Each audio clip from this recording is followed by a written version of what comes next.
Hindi mapigilan ng award-winning actress at host na si Carmina Villaruel ang maglabas ng sama ng loob sa kanya naging recent interview sa isa sa mga sikat at kilalang showbiz vlogger at columnist dahil sa hindi magandang pagpasok ng 2025 sa kanya at sa kanyang pamilya. Diretsuhang inamin niya na nanibago siya sa taong ito dahil naging matamlay ang kanilang mga offer sa isang TV station kung saan mayroon itong exclusive contract kasamang kanyang kambal na sina Mabi at Cassie Legaspi. Meron naman daw mga extra appearance ang dalawang bata sa mga on-site show nang hindi niya pinangalanang malaking TV station pero hindi ito sapat para sa hiniling niyang trabaho lalong-lalo na sa kanyang management team sa ilalim ni Dennis Bintulan at maging sa dalawa niyang anak na sina Mabi at Cassie na nasa ilalim naman ng GMA Sparkle Artist Center.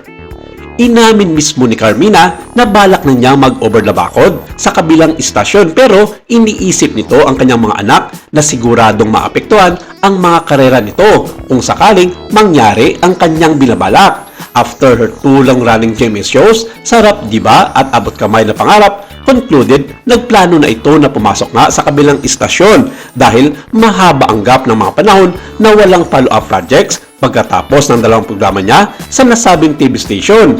Binanggit ng host actress na nakakapagod ang demands ng Abot Kamay na Pangarap pagkatapos ng 2 taon sa ere at balak niya magpahinga bago mag-isip ng bago. Naunad nito, may mga chismis na talaga tungkol kay Carmina at sa kanyang kambal na sina Mabi at Cassie Legaspi na posibleng lumipat ng network pagkatapos niyang umalis sa GMA 7.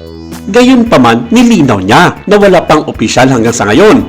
Saad niya, I'm amazed at how fast rumors spread. I can't say anything yet because nothing is concrete. I've been in this business for a long time and one great lesson I've learned is never to burn bridges because the industry is small. For now, I will just rest. Then, we'll see what happens. Sa ngayon, balak muna ng buong pamilya ng mga Legaspi na pumunta sa Canada para sa isang family vacation. Dagdag pa ni Carmina na baka magtagal sila roon ng kanyang asawang si Soren at mauna babalik ng Pilipinas sina Cassie at Mabi para sa mga gagawing endorsement at TV commercials.